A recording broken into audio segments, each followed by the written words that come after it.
नमस्कार मित्रों, मैं सोनवीर यादव एक शानदार टॉपिक लेके आया हूँ। उदय कला क्लासेस में आपका पहले तो स्वागत है। और अगर आप मेरे चैनल पर नए हैं तो चैनल को सब्सक्राइब करें, वीडियो को लाइक करें, शेयर करें, कमेंट करके बताएं कौन सा पार्ट आपको अच्छा लगेगा। ज़रूर करें कमेंट, क्योंकि उससे मोटिवेशन मिलता है। और ये मेरा जो ये टॉपिक लेके आया हूँ, महत्वपूर्ण कालक्रम, मैंने अपने मतलब हाथ से इनको लिख करके बनाया, तो काफ़ी मेहनत की है, तो काफ़ी महत्वपूर्ण वीडियो है, तो इसको अंत तक ज़रूर देखना। मैं क्या है, प्रत्येक जो ऑप्शन है उसकी व्याख्या करके आपको बताऊंगा इसमें। और यह टॉपिक सभी सेकंड ग्रेड से लेकर के first grade, NVS, KVS, DSSS, college lecturer, PhD और संस्कृत फर्स्ट ग्रेड, व्याख्याता भर्ती परीक्षा, और सभी के लिए महत्वपूर्ण है। तो 15 कालक्रम मैंने इसमें करवाए, 15 प्रश्न, ऐसे ही 15 प्रश्न मैं रोज़ लेकर के आऊँगा आपके सामने, तो वीडियो को अंत तक ज़रूर देखना। चलो मित्रों, स्टार्ट करते हैं। पहला प्रश्न है, निम्नलिखित प्रकाशन वर्ष की दृष्टि से पंत की रचनाओं का सही कालक्रम क्या होगा। पंत की रचनाओं की बात करें, सौमित्र नंदन पंत। ठीक है मित्रों, ऑप्शन ए है गुंजन, ग्रंथि, ग्राम्या, युगांत। ऑप्शन बी गुंजन, ग्राम्या, ग्रंथि, युगांत। ऑप्शन सी ग्रंथि, गुंजन, युगांत, ग्राम्या। ऑप्शन डी ग्रंथि, ग्राम्या, गुंजन, युगांत। ये 4 ऑप्शन है आपके सामने। ठीक है मित्रों, तो देखिए, जो पंत है उनकी जो रचनाएं थी, डॉक्टर नगेंद्र के अनुसार अगर हम माने तो सबसे पहले थे उच्छ्वास, उसके बाद ग्रंथि, फिर वीणा, फिर पल्लव, फिर गुंजन। तो उच्छ्वास 1920, ग्रंथि 1920, वीणा 1927, पल्लव 1928 और गुंजन 1932। ये डॉक्टर नगेंद्र के अकॉर्डिंग था। और अगर हम बात करें रामचंद्र शुक्ल की, तो उच्छ्वास पहले आएगा, लेकिन जो जो नगेंद्र ने माना था ग्रंथि के बाद वीणा, लेकिन शुक्ल ने माना था वीणा के बाद ग्रंथि। तो नगेंद्र का क्रम है उच्छ्वास, ग्रंथि, वीणा, पल्लव, गुंजन, और शुक्ल का क्रम है उच्छ्वास, वीणा, ग्रंथि, पल्लव और गुंजन। ठीक है, तो हमारे पास ऑप्शन ये है, उच्छ्वास 20 में, ग्रंथि 20 में। अब देखिए, ग्रंथि, उच्छ्वास, ग्रंथि, वीणा, पल्लव, गुंजन। देखिए गुंजन सबसे लास्ट में, तो ये दोनों ऑप्शन तो वैसे ही डिलीट हो जाएंगे, ये तो है ही नहीं। अब है इन दोनों में से, देखिए ऑप्शन को भी अलग करना आना चाहिए हमें। ठीक है, तो देखिए, अगर आपको पता है युगांत है इसमें, और इसमें ग्राम्य है लास्ट में। देखिए, उच्छ्वास, ग्रंथि, ग्रंथि 20 में है, इधर भी ग्रंथि है। उसके बाद है उच्छ्वास, ग्रंथि, वीणा। ठीक है, वीणा इसमें है नहीं, पल्लव भी नहीं है। अब है गुंजन, हम गुंजन की बात कर रहे हैं। ग्रंथि 20 में है, गुंजन है 1932 में, और इधर ग्राम्या है। तो इसके बाद जो ग्राम्या है वो 40 में है, 1940। तो ये ऑप्शन तो यहीं पर डिलीट हो गया, क्योंकि गुंजन जो युग इस ऑप्शन में युगांत है, तो युगांत 1936 में है, 1936। तो ये ऑप्शन पहले आएगा 1936, और ग्राम्य है 1940 में। तो ये ऑप्शन डिलीट हो जाएगा, बच गया ऑप्शन नंबर सी।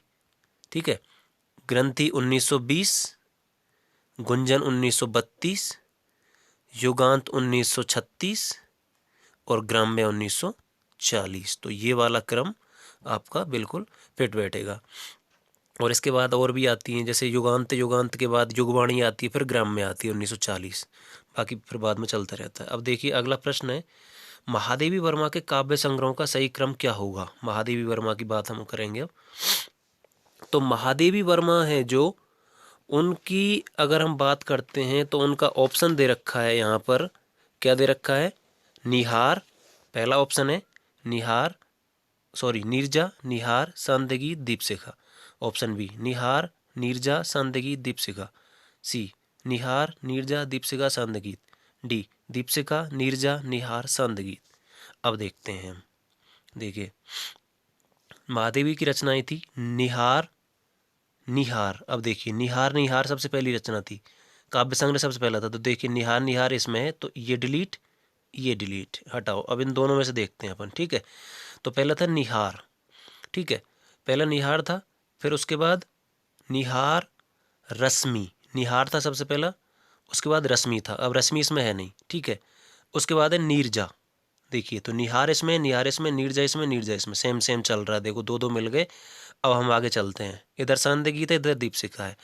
तो देखिए निहार, रश्मि, नीरजा, सांध्य गीत, नीरजा के बाद आता है सांध्य गीत।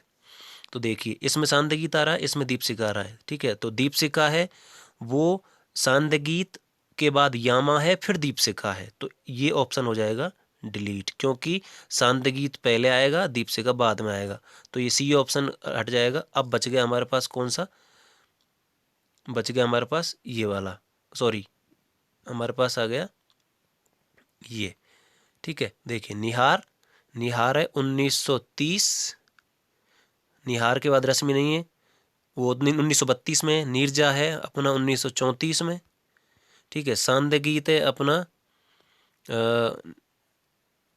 सांध्य गीत हो जाएगा अपना 1936 में, ठीक है। और इसके बाद है यामा 1940 में, वो है नहीं, दीपशिखा 1942। इस तरीके से ये वाला दूसरा ऑप्शन इसमें सही हो जाएगा, निहार, नीरजा, सांध्य गीत और दीपशिखा। तीसरा चलते हैं मित्रों, प्रेमचंद के उपन्यासों का प्रकाशन वर्ष के अनुसार सही क्रम होगा। प्रेमचंद की अगर हम बात करते हैं तो देखिए ऑप्शन 1 है रंगभूमि, कर्मभूमि, सेवा सदन, गवन। बी है सेवा सदन, रंगभूमि, गवन, कर्मभूमि। सी, ऑप्शन सी है सेवा सदन, गवन, रंगभूमि, कर्मभूमि। ऑप्शन डी है कर्मभूमि, रंगभूमि, गवन और सेवा सदन, ठीक है। तो अब देखिए, अब हम बात करते हैं प्रेमचंद के उपन्यासों की। तो प्रेमचंद का जो उपन्यास है यहाँ पर अगर हम बात करें तो सबसे पहला था सेवा सदन, ठीक है। सेवा सदन जो है वो सबसे पहला था। तो देखिए सेवा सदन, सेवा सदन इस दोनों में है, तो ये ऑप्शन डिलीट, ये डिलीट, दो हट गए। अब बच गए हमारे पास ये दोनों, ठीक है। सेवा सदन 1918 में, सेवा सदन के बाद था उसका वरदान 1921, फिर प्रेम आश्रम था 1922 में, रंगभूमि 25 में है। अब देखिए सेवा सदन के बाद इधर रंगभूमि आ रहा है और इधर आ रहा है गवन, जबकि गवन है 1931 में, ठीक है। तो देखिए गवन के बाद इधर रंगभूमि है, तो रंगभूमि है 1925 में, तो गवन के बाद रंगभूमि आ नहीं सकती, इसलिए ये ऑप्शन कट माना जाएगा, इसको डिलीट हो जाएगा। तो हमारे पास बच गया कौन सा, सेवा सदन 1918, ठीक है। उसके बाद वरदान है 1921, वो है नहीं, प्रेमाश्रम 1922, वो भी नहीं है, रंगभूमि 1925, ठीक है 1925, कायाकल्प 26 में, निर्मला 27 में। उसके बाद ये दोनों है नहीं इसमें, अब आ जाएंगे गबन 1931, कर्मभूमि लास्ट में 1932, और जो लास्ट है गोदान 1936, ठीक है। इस तरीके से हमारा ऑप्शन हो जाएगा सेकंड वाला। तो आपको आना चाहिए कि किस तरीके से और ऑप्शनों को डिलीट करना है, तो कंपैरिजन करके बिल्कुल आराम से निकल जाता है, अगर एक दो का भी हमें पता है तो, ठीक है। चौथा प्रश्न हम बात करेंगे अमृतलाल नगर की, हम बात करेंगे। चौथा प्रश्न है, चौथा प्रश्न देखिए, हाँ, अमृतलाल नागर के उपन्यासों का सही क्रम किस विकल्प में है। देखिए पहला ऑप्शन है मानस का हंस, सुहाग के नुपुर, बूंद और समुद्र, अमृत और विष। दूसरा ऑप्शन है सुहाग के नुपुर, बूंद और समुद्र, अमृत और विष, मानस का हंस। ऑप्शन सी अमृत और विष, बूंद और समुद्र, मानस का हंस, सुहाग के नुपुर। ऑप्शन डी बूंद और समुद्र, सुहाग के नुपुर, अमृत और विष और मानस का हंस। अब देखते हैं हम, ठीक है। देखिए अगर आपको एक एक भी पता है तो आप आराम से इसको निकाल देंगे, ठीक है। देखिए सबसे पहला उपन्यास अमृतलाल नागर का महाकाल 1947 में है, वो इसमें है नहीं, ठीक है। दूसरा है उसका सेठ बांकेमल 1955 में है, वो इसमें नहीं है। तीसरा नंबर का जो उपन्यास है वो बूंद और समुद्र 1956 में, ठीक है। पहला ही पहला है बूंद और समुद्र। देखिए अब इन तीन ऑप्शन में कोई से में भी बूंद और समुद्र स्टार्टिंग में नहीं है, ठीक है।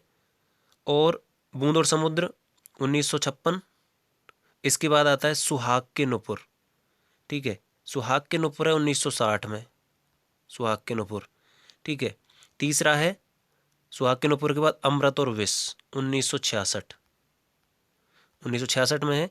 और मानस का हंस है जो तुलसीदास के जीवन पर आधारित है, जो 1972। ये तो सीधा सीधा एक ही ऑप्शन से पकड़ में आ रहा है, इसमें कोई कन्फ्यूजन वाली बात नहीं है।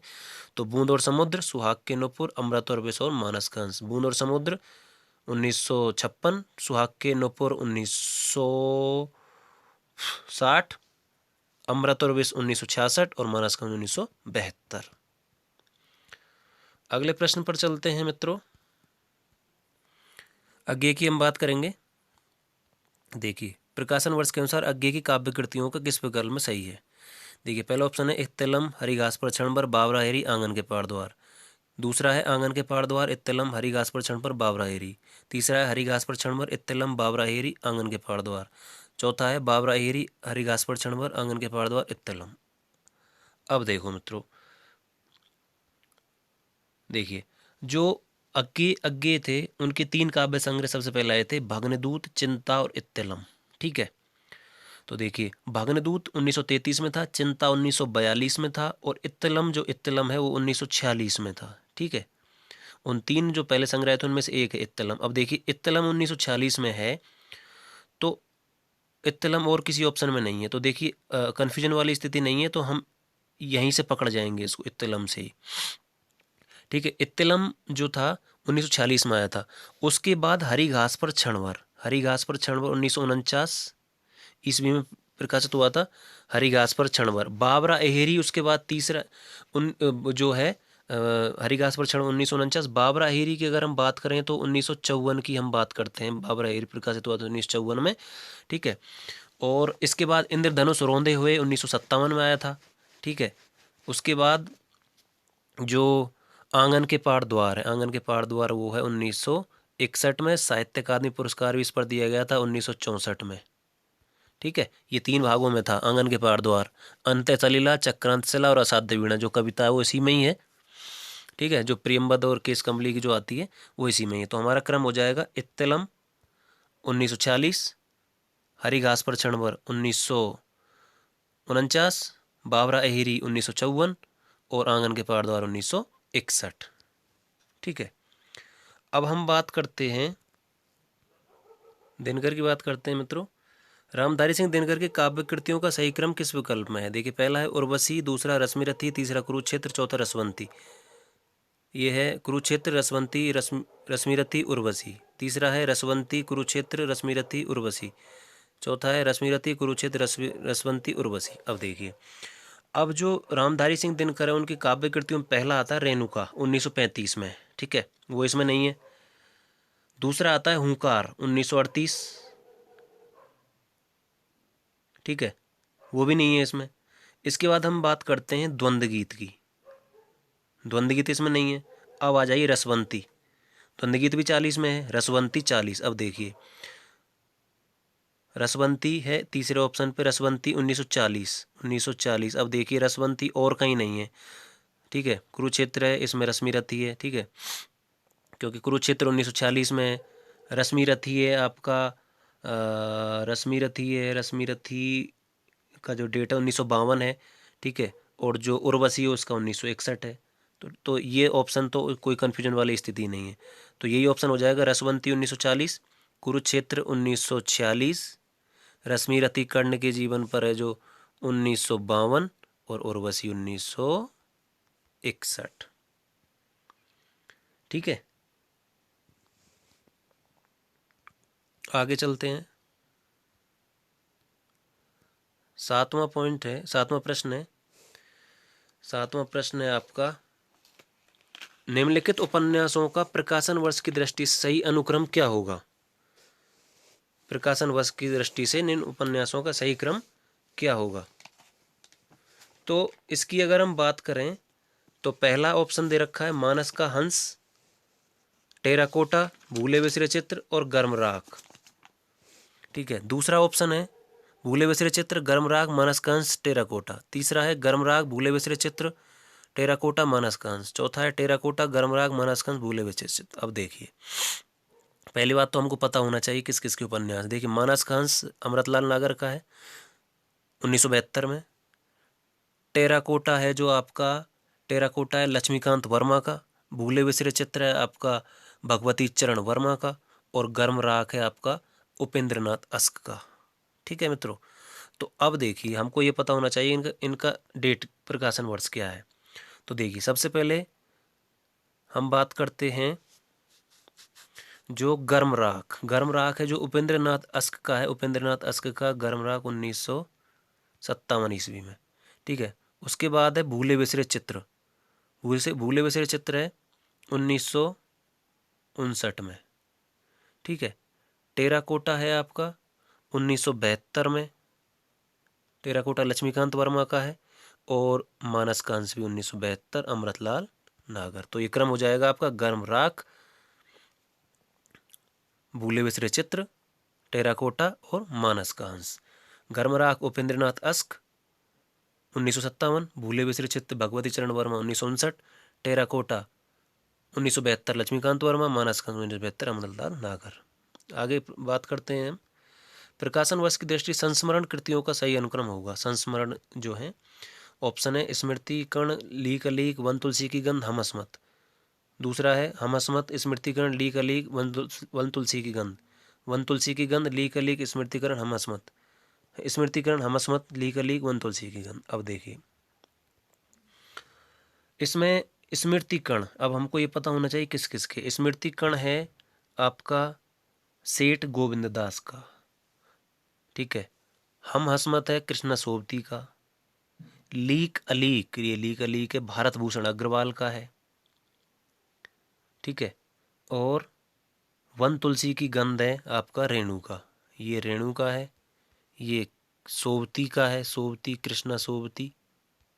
ठीक है। लीक अलीक भारत भूषण का है। और स्मृतिकर्ण किसका है? सेठ गोविंद दास का, गोविंद दास। ठीक है। तो देखिए अब इसमें क्या होगा, इसका उत्तर होगा सबसे पहले आएगा स्मृतिकर्ण। ठीक है। स्मृतिकर्ण आएगा सबसे पहले 1959 में। उसके बाद आएगा स्मृतिकर्ण के बाद स्मृतिकर्ण 1959। उसके बाद आएगा हम हसमत 1977। ठीक है। तीसरे नंबर पर है लीक अलीक, ये है भारत भूषण अग्रवाल का 1980। ठीक है। देखिए स्मृतिकर्ण सेम है, लेकिन ये लीक अलीक बाद में आ जाएगा, हम हसमत पहले आएगा। और वन तुलसी की गंध है आपको 1984 में रेणु का। ठीक है। तो ऑप्शन ये हो जाएगा स्मृतिकर्ण, हमसमत, लीक अलीक, वन तुलसी की गंध। 1959, 1977, 1980, 1984।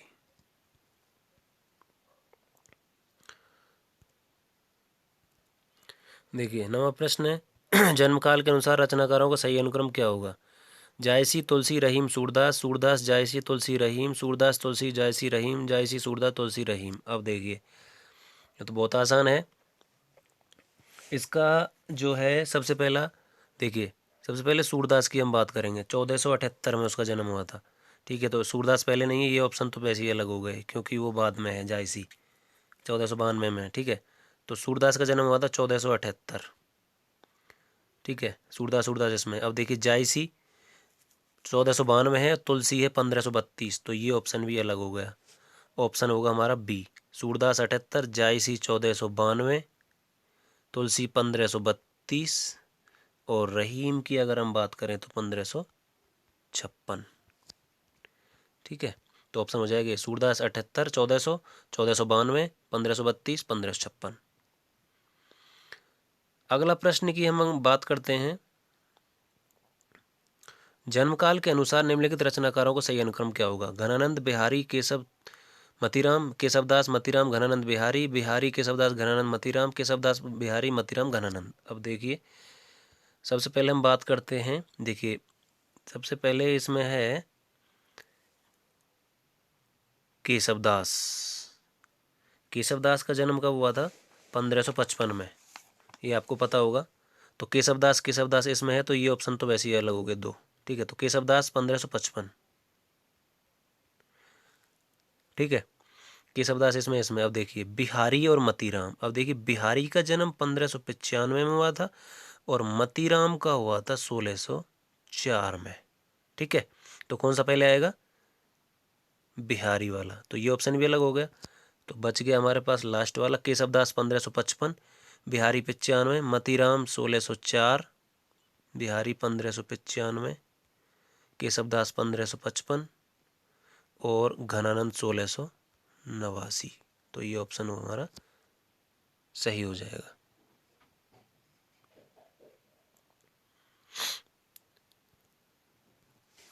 अगला प्रश्न है, रचना काल की दृष्टि से रचनाओं का सही क्रम होगा। देखिए, काव्यालंकार, नाट्यशास्त्र, ध्वन्यालोक, साहित्य दर्पण, ध्वन्यालोक, नाट्यशास्त्र, काव्यालंकार, साहित्य दर्पण, नाट्यशास्त्र, ध्वन्यालोक, साहित्य दर्पण, काव्यालंकार, नाट्यशास्त्र, काव्यालंकार, ध्वन्यालोक, साहित्य दर्पण। अब देखिए, आपको पता होना चाहिए नाट्यशास्त्र सबसे पहले ग्रंथ है भरत मुनि का, दूसरी सदी ईसा पूर्व उन्होंने लिखा था। तो देखिए, ये दोनों ऑप्शन तो वैसे ही अलग हो गए। अब हम बात करते हैं नाट्यशास्त्र। नाट्यशास्त्र पहला पहला हो गया, ठीक है, आचार्य भरत मुनि का है, दूसरी सदी ईसा पूर्व, नाट्यशास्त्र। इसके बाद देखिए, ध्वन्यालोक है जो आनंदवर्धन का है, वो 9वीं सदी की रचना है। और काव्य अलंकार है वो भामा की रचना है और वो 6ठी शताब्दी की है। तो देखिए, ये ऑप्शन अलग हो जाएगा क्योंकि ये 9वीं है, 9वीं शताब्दी, ये 6ठी है। तो ये ऑप्शन हमारा ये होगा क्लिक। नाट्यशास्त्र भरत मुनि दूसरी सदी ईसा पूर्व, काव्य अलंकार भामा का 6ठी ईस्वी।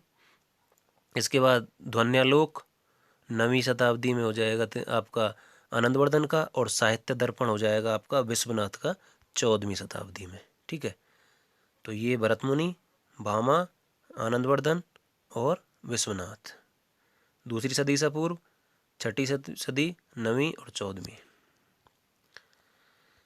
अब हम बात करते हैं आगे सुरेंद्र वर्मा के नाटकों का सही अनुक्रम क्या होगा। सुरेंद्र वर्मा के नाटकों का देखिए, द्रौपदी, रति का कंगन, 8वां सर्ग, शकुंतला की अंगूठी, 8वां सर्ग, शकुंतला की अंगूठी, द्रौपदी, रति का कंगन, द्रौपदी, 8वां सर्ग, शकुंतला की अंगूठी, रति का कंगन, शकुंतला की अंगूठी, द्रौपदी, 8वां सर्ग, रति का कंगन। अब देखिए, अगर हम सुरेंद्र वर्मा के नाटकों की बात करें तो प्रकाशन वर्ष की दृष्टि से उनका सबसे पहला था द्रौपदी। ठीक है, तो देखिए, द्रौपदी, द्रौपदी कम से कम आप याद रखिए, पहला और अंतिम तो आपको लगभग याद होना चाहिए और एक दो बीच में से याद होने चाहिए। तो द्रौपदी पहला इधर भी है, इधर भी। अब देखिए, ये ऑप्शन अलग ही है, अलग है, छोड़ो, इन दोनों को हटाओ। अब हमारे पास ऑप्शन रह गए पहला और तीसरा। ठीक है, अब देखिए, द्रौपदी 1972 में सबसे पहला, 1972। इसके बाद आता है आपका द्रौपदी के बाद दूसरे नंबर पर आएगा सेतुबंध, 1972। उसके बाद इनका नायक खलनायक विदूषक आता है 1972 में ही। सूर्य की अंतिम किरण से पहली किरण तक, वो 75 में आता है। और इसके बाद आता है 8वां सर्ग। देखिए, 8वां सर्ग आता है 1975 में, 1975। ठीक है, उसके बाद आता है शकुंतला की अंगूठी, ये आता है 1990 में। ठीक है, 1990 शकुंतला की अंगूठी 1990। और लास्ट में आ जाएगा रति का कंगन। अंत में आपका कौन सा हो जाएगा, रति का कंगन। तो द्रौपदी 1972, 8वां सर्ग 1975, शकुंतला की अंगूठी 1990 और लास्ट में रति का कंगन। अब चलते हैं हम कालक्रम की दृष्टिकोण से रचनाकारों का सही क्रम होगा। 13वां प्रश्न है, कालक्रम के दृष्टिकोण से सही रचनाकारों का सही क्रम होगा। देखिए, ऑप्शन है सरपा, पुष्पदंत, अध्ययमान, हेमचंद्र, हेमचंद्र, सरपा, पुष्पदंत, अध्ययमान, पुष्पदंत, सरपा, हेमचंद्र, अध्ययमान। ये अब्दुल रहमान है, सरपा, हेमचंद्र, अध्ययमान, पुष्पदंत। अब देखिए, सबसे पहले सरपा, ठीक है, सबसे पहले माने जाते हैं, सरपा का समय माना। देखिए, अब सरपा सरपा इसमें है, इसमें है, ये दोनों ऑप्शन अलग। अब देखिए, सरपा सरपा, सरपा के बाद देखिए जो है, जो जैन रचना जो ना वो सॉरी सिद्ध हैं जो, उनके बाद आते हैं नाथ, फिर जैन आते हैं, है ना। तो नाथ का इसमें कोई है नहीं, तो जैन की बात करेंगे हम। स्वयंभू आता है पहले, फिर पुष्पदंत आता है। ठीक है, सरपा का समय 769। ठीक है, अब देखिए, हेमचंद्र बाद का है, तो ये ऑप्शन भी यहाँ पर डिलीट हो जाता है सेकंड नंबर पे, क्योंकि ये बाद का है, तो पुष्पदंत आएगा सेकंड नंबर पे, 10वीं सदी का है ये। ठीक है, अब्दुल रहमान की बात करें हम तो ये 11वीं सदी का लगभग हम मानेंगे इसको, ठीक है, 10वीं 11वीं। और हेमचंद्र है ये 12वीं सदी का, ठीक है। तो ये आपको याद रखना है। देखिए 14वां प्रश्न है, इस पे थोड़ा विवाद है, ठीक है, इसमें थोड़ा विवाद है, तो इसको मैं अगले वीडियो में क्लियर कर दूंगा इस प्रश्न को। तो हम अगले प्रश्न पर चर्चा करते हैं। ये 13वां प्रश्न है, ये दोबारा से आ गया है, तो अभी मैंने चर्चा कर ली थी इस पर, ठीक है। अब हम आगे 14वें प्रश्न पर बात करते हैं। प्रकाशन वर्ष के अनुसार निम्न रचनाओं का सही अनुक्रम क्या है? देखिए, सतरंगिणी सतरंगिणी मधुशाला मिलनयामिनी एकांत संगीत, मधुशाला एकांत संगीत सतरंगिणी मिलनयामिनी, मधुशाला सतरंगिणी मिलनयामिनी एकांत संगीत मधुशाला सतरंगिणी मिलनयामिनी। तो ये आपको पता होना चाहिए, ये हरिवंश राय बच्चन की रचनाएं हैं, ठीक है। तो देखिए, हरिवंश राय बच्चन मधुशाला मधुबाला मधुकलश 1935 36 37 इस तरीके से।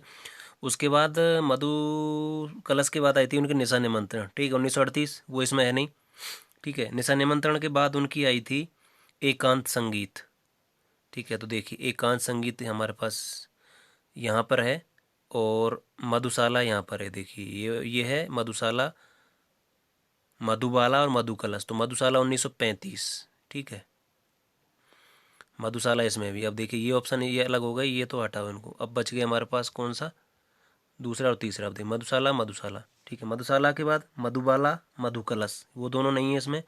उसके बाद है निशा निमंत्रण 1938, वो भी नहीं है। उसके बाद है एकांत संगीत, देखिए ये एकांत संगीत, ठीक है, एकांत संगीत है 1939 में, ठीक है। उसके बाद है आकोलंतर 1943, वो इसमें है नहीं। उसके बाद है सतरंगिणी सतरंगिणी, ठीक है। तो सतरंगिणी इसमें है, तो सतरंगिणी से पहले एकांत संगीत है, वो बाद में नहीं हो सकता, इसलिए ये ऑप्शन भी डिलीट। हमारे पास बच गई है मधुशाला 1935, एकांत संगीत 39, सतरंगिणी हो गया आपका 45, मिलन यामिनी है उसके बाद 50, 1950, और ये है 45। उसके बाद तो पता ही है आपको, और बहुत सारी रचनाएं उन्होंने लिखी थी। धार के इधर उधर 1957, बुद्ध और नाचगर 1958, आरती और अंगारे 58, त्रिभंगिमा 61, दो चट्टाने 65, जिस पर साहित्य अकादमी पुरस्कार मिला था, ठीक है। जाल समेटा 73, इस तरीके से उनकी बहुत सारी रचनाएं थी। लास्ट ऑप्शन प्रश्न हमारे पास, प्रकाशन वर्ष के निम्न रचनाओं का सही अनुक्रम है। अनामिका, झरना, पल्लव निहार, झरना अनामिका, झरना अनामिका पल्लव निहार, झरना पल्लव अनामिका निहार। अगर हम इस प्रश्न की बात करें तो हमारे पास ये प्रश्न है, ये है, सबसे पहले देखो ये रचनाएं किस किस की हैं। देखिए, अनामिका है वो किसकी है, निराला की। झरना है जयशंकर प्रसाद, पल्लव है पंत, निहार है महादेवी वर्मा, ठीक है। अब देखिए हमारे पास ऑप्शन है, देखिए सबसे पहला है झरना, सबसे पहला। अब देखिए, पल्लव 1928 में है, ठीक है, अनामिका 1923 में है, और झरना 1818 में। देखिए, अब ये ऑप्शन अलग, ये अलग, डिलीट। अब ये बच गया हमारे पास तीसरा और चौथा। अब देखिए, झरना 1918 में, झरना के बाद है 1918, अनामिका का डेट है 1923, और पल्लव का है 1928, तो ये भी डिलीट, चौथा। अब बच गया हमारे पास तीसरा, झरना 1918, अनामिका 1923, पल्लव 1928, और निहार हो जाएगा आपका 1930। महादेवी वर्मा, पंत, निराला, प्रसाद। तो मित्रों, ये एक वीडियो था, बहुत ही इम्पोर्टेंट कालक्रम है सभी परीक्षाओं की दृष्टि से। वीडियो को ज़्यादा से ज़्यादा लाइक करना, शेयर करना, कमेंट करना, चैनल को सब्सक्राइब करना। ऐसे ही वीडियो मैं आगे भी लाता रहूँगा, 15-15 कालक्रमों के रोज़ाना। तो कमेंट करके बताना कौन सा पार्ट अच्छा लगा। मैंने व्याख्या की है सारी, जहाँ तक कोशिश हुई है मुझसे। कोई गलती हो गई हो तो आप ज़रूर बताना कमेंट बॉक्स में। बहुत बहुत धन्यवाद। जय श्री कृष्णा।